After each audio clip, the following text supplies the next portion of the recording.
Salam gənclər, bugünkü dərsimizdə cashbook və petty cashbook haqqında danışacağam və onların fərqlərini izah edəcəm.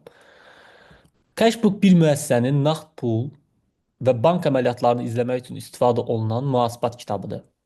Cashbookda şirkətin nağd pul daxil olmaları və çıxışları ilə bağlı məlumatlar, həmçinin bank hesablarında baş verən əməliyyatlar qeyd olunur. Cashbook həm nağd pul, həm də bankla əlaqəli əməliyyatları bir yerdə izah edir.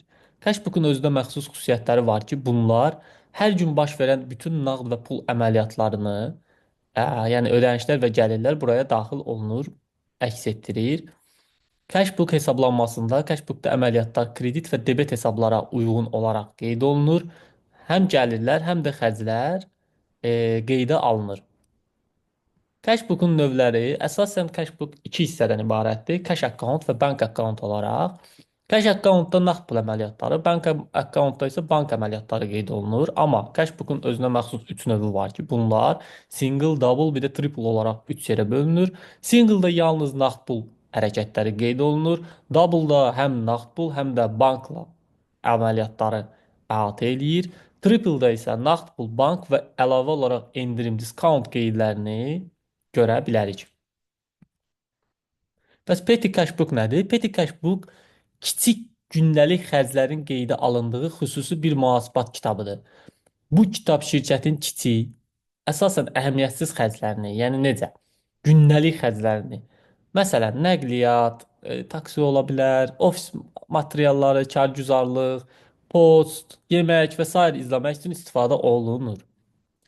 Petty cashbook əsasən kiçik məbləğlərdə nağd ödənişlər üçün istifadə olunur və bu xərclər gündəlik və həftəlik olaraq qeydə alınır.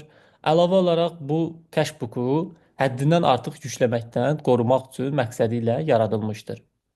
Petty cashbook'un da özünə məxsus xüsusiyyətləri var ki, bunlar kiçik xərcləri əhatə eləyir, petty cashier və petty manager tərəfindən idarə olunur.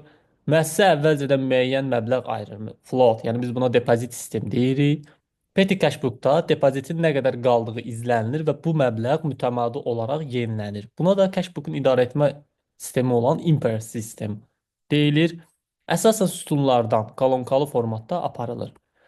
Impress sistem nə deməkdir? Impress sistem petty cash-in idarə etmə üsuludur və şirkətlərdə xırda xərclərin düzgün nəzarət olunan şəkildə aparılmasını bizə təmin eləyir. Bu sistemə əsasən müəyyən bir məbləğ əvvəlcədən kassir üçün ayrılır və bu məbləğ bitdikdə o yenidən əvvəlki məbləğə qədər artırılır. Yəni, məsələn, əvvəlcədən müəyyən məbləğ ayrılır. Məsələn, buna 500 dollar və yaxud 500 manat kimi qeydə ala bilərik. Xırda xərclər bu məbləğdən qarşılanır.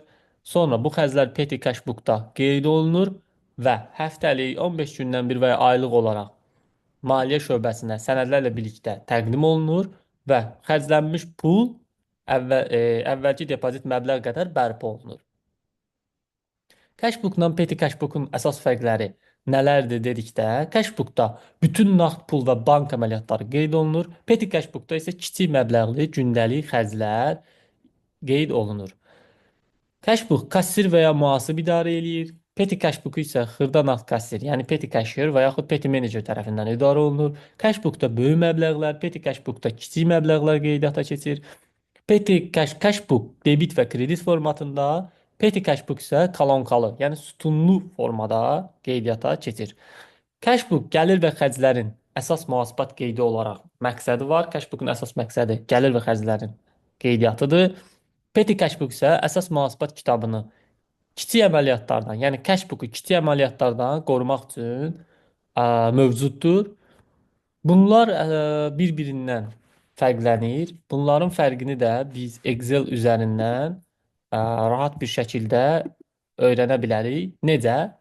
Məsələn, cashbooku Excel üzərindən baxdıqda, yaxud əməliyyat kitabı üzərindən baxdıqda, cashbookda tarix, hesab kodu göstərilə bilər və yaxud əməliyyat hesabı bayaq qeyd etdiyim kimi bank hesabdır, yoxsa nağd puldur və debit və kredit olaraq qeydiyyata alınır. Məsələn, nəqliyyat xərci kredit hissədə xərc olaraq, yanacaq xərci, marketinq, musiqi, əmək haqqı xərcləri xərc olaraq göstərildiyi kimi, satışdan gəlir və yaxud digər gəlirlər debet hissədə özünü göstərir və burada balans göstərilir. Məsələn, siz xərcləmə etdikcə balansınızda pul olmadığına görə bu mənfi olaraq qeydiyyata düşür və yaxud gəlir olduqda, məsələn, satış olduqda, hər hansı bir gəlir olduqda və yaxud hesab möhkəmləndirilməsi olduqda bu debet hissədə qeydiyyata keçir və balans yenidən müsbətləşir və yaxud balansda pul varsa, bu